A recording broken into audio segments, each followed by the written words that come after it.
Hello दोस्तों, आपका हमारे यूट्यूब चैनल यूनिकॉर्न पंकज में स्वागत है। आप सब ने आईटीआई के बारे में तो सुना ही होगा और आप में से बहुत सारे लोग ऐसे भी होंगे जिन्होंने आईटीआई कर रखी है। अगर आपने भी आईटीआई कर रखी है तो ये वीडियो सिर्फ आपके लिए है। हम आपको इस वीडियो में बताने वाले हैं कि आईटीआई के बाद आप कौन कौन सी सरकारी नौकरियां हैं जो आपको मिल सकती है। जो विद्यार्थी आईटीआई करता है उसके मन में ये सवाल ज़रूर आता है कि आईटीआई के बाद गवर्नमेंट जॉब हमें कौन सी मिल सकता है। आईटीआई करने के बाद छात्रों को इन सारी जानकारी सरकारी नौकरी के मौके मिल सकते हैं। इस वीडियो में मैं आपको बताऊंगा कि आईटीआई के बाद कौन सी बेहतरीन सरकारी नौकरी आपको मिल सकती है। तो वीडियो में बने रहिए और वीडियो को प्लीज़ स्किप मत कीजिए, ध्यान से देखिए जिससे आपको सारी जानकारी एक ही वीडियो में सही से मिल जाएगी। अगर आपने हमारे चैनल को अभी तक सब्सक्राइब नहीं किया तो प्लीज़ चैनल को सब्सक्राइब कर लीजिए और बेल आइकन को भी प्रेस कर लीजिए ताकि मेरे आने वाले सभी नोटिफिकेशन आप तक पहले पहुंच सकें। तो चलिए चलते हैं वीडियो की तरफ और आपको बताते हैं कि कौन सी वो गवर्नमेंट जॉब्स हैं जो आपको आसानी से मिल सकती हैं। जिसमें पहला आता है रेलवे में जूनियर इंजीनियर। आईटीआई करने के बाद आपको रेलवे में जूनियर इंजीनियर की सरकारी नौकरी पा सकते हैं। रेलवे में जूनियर इंजीनियर में आपको रेलवे की तकनीकी क्षेत्र में काम करने का मौका मिलता है। रेलवे में जूनियर इंजीनियर की सरकारी नौकरी लेने के लिए आपको एक लिखित परीक्षा देना पड़ता है। लिखित परीक्षा पास करने के बाद ही आपको रेलवे में जूनियर इंजीनियर की सरकारी नौकरी मिल सकती है। एक रेलवे में जूनियर इंजीनियर की सरकारी नौकरी की जो सैलरी होती है 32,000 से लेकर 38,000 प्रति महीने तक मिल सकते हैं। वेतन के अलावा कर्मचारी को और भी अनेक प्रकार के लाभ मिलते हैं। दूसरा है डाक विभाग में पोस्टल असिस्टेंट। यदि आप डाक विभाग में काम करना चाहते हैं तो पोस्टल असिस्टेंट की नौकरी आपके लिए एक बेहतरीन विकल्प हो सकता है। डाक विभाग में पोस्टल असिस्टेंट का काम डाकिया की मदद करना, व्यावसायिक कार्यों का प्रबंध करना। डाक विभाग में पोस्टल असिस्टेंट की सरकारी नौकरी के लिए आपको कंप्यूटर का ज्ञान और बेसिक टाइपिंग आना चाहिए। अब चलते हैं तीसरे की तरफ, विद्युत निगम में लाइनमैन। विद्युत निगम में लाइनमैन की भर्ती भारत सरकार द्वारा समय समय पर निकलता रहता है। विद्युत निगम में लाइनमैन की नौकरी आपको विद्युत निगम द्वारा आयोजित होने वाली परीक्षा को पास करने से मिलता है। विद्युत निगम में लाइनमैन का मुख्य काम विद्युत लाइनों की मरम्मत और संचालन करना होता है। विद्युत निगम में लाइनमैन की औसत सैलरी 25,000 से 35,000 तक प्रति महीना हो सकती है। अब चलिए चलते हैं चौथे की तरफ, प्रशासनिक सेवा में कनिष्ठ तकनीकी की सहायक। यदि आप सरकारी प्रशासनिक सेवा में अपना कैरियर बनाना चाहते हैं तो कनिष्ठ तकनीकी सहायक की सरकारी नौकरी आपके लिए एक बेहतर विकल्प हो सकता है। कनिष्ठ तकनीकी सहायक का मुख्य काम संगठन के संचालन में कंप्यूटर का उपयोग और तकनीकी समस्याओं का हल निकालना होता है। एक तरह से कनिष्ठ तकनीकी सहायक विभिन्न तकनीकी कार्यों का सहायक प्रदान करता है। आईटीआई के बाद ये गवर्नमेंट जॉब आपके जीवन लक्ष्य को हासिल करने में काफ़ी मदद कर सकता है। पांचवा है सड़क परिवहन मंत्रालय में वाहन मैकेनिक। आईटीआई का कोर्स करने के बाद आप सड़क परिवहन मंत्रालय में वाहन मैकेनिक के रूप में भी अपना कैरियर बना सकते हैं। सड़क परिवहन मंत्रालय में वाहन मैकेनिक का मुख्य काम सड़क परिवहन साधनों की मरम्मत, संचालन और सुरक्षा करने का होता है।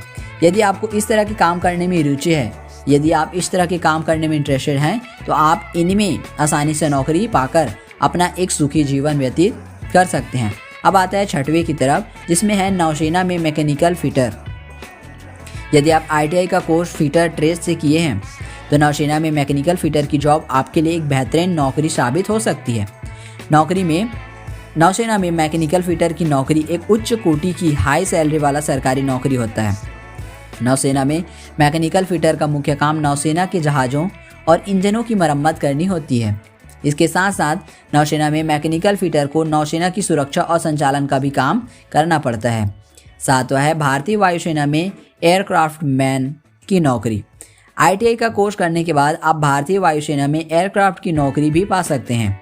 यह एक उच्च कोटि की हाई सैलरी वाला सरकारी नौकरी होता है।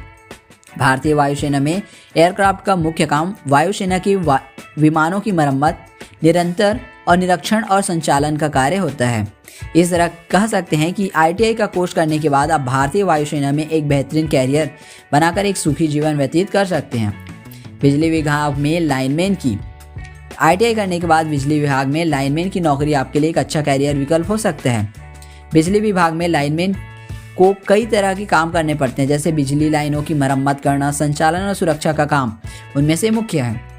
ITI की पढ़ाई में प्राप्त किए गए ज्ञान बिजली विभाग में लाइनमैन की नौकरी में भी बहुत काम आता है। अब 9वां है रेलवे में टेक्नीशियन का जॉब। यदि आप ITI की पढ़ाई करके भारतीय रेलवे में एक सरकारी नौकरी के द्वारा अपना एक बेहतर कैरियर बनाना चाहते हैं तो इस स्थिति में रेलवे में टेक्नीशियन की नौकरी आपके लिए एक बेहतरीन विकल्प हो सकता है। रेलवे में एक टेक्नीशियन का मुख्य काम रेलवे के इंजन, कोच और विभिन्न तकनीकी उपकरणों की मरम्मत करना और संचालन करना होता है। रेलवे में टेक्नीशियन की सरकारी नौकरी लेने के लिए आपको RRB के द्वारा कराए जाने वाले लिखित परीक्षा, फिजिकल टेस्ट और मेडिकल टेस्ट को पास करना होगा। और 10वां है बजाज निगम में बाइक मैकेनिक। यदि आपकी रुचि वाहन और उन्हें मरम्मत करने में है तो आप ITI की पढ़ाई करने के बाद बजाज निगम में बाइक मैकेनिक की नौकरी के लिए आवेदन अपने लिए एक बाइक मैकेनिक की नौकरी पा सकते हैं। 11वां है नेशनल टेलीकम्युनिकेशन कंपनी में टेलीकॉम टेक्नीशियन की नौकरी। ITI का कोर्स करने के बाद आप नेशनल टेलीकम्युनिकेशन कंपनी में टेलीकॉम टेक्नीशियन की नौकरी भी पा सकते हैं। एक टेलीकॉम टेक्नीशियन का मुख्य काम टेलीकम्युनिकेशन उपकरणों के संचालन, मरम्मत, नेटवर्क की सूचना करना होता है। नेशनल टेलीकम्युनिकेशन कंपनी में एक टेलीकॉम टेक्नीशियन की सैलरी भी काफ़ी अच्छी होती है। अब जो 12वें नंबर पे आता है वो है नौसेना में वर्कशॉप कॉर्पोरेटर। एक ITI पास विद्यार्थी के लिए नौसेना में वर्कशॉप कॉर्पोरेटर की नौकरी एक बढ़िया कैरियर विकल्प हो सकता है। नौसेना में वर्कशॉप कॉर्पोरेटर का मुख्य काम नौसेना के विभिन्न कारखानों में वुडन उत्पादों का निर्माण होता है और साथ ही साथ नौसेना की संचार की दृष्टि से इनकी मरम्मत का काम करना भी होता है। नौसेना में वर्कशॉप कॉर्पोरेटर की सैलरी भी काफ़ी अच्छी होती है। तो ये रही ITI के बाद मिलने वाली सरकारी नौकरी जो आपको आसानी से मिल सकती है। अगर आपने भी ITI किया है तो ये सब आपके लिए बहुत ही फ़ायदेमंद है।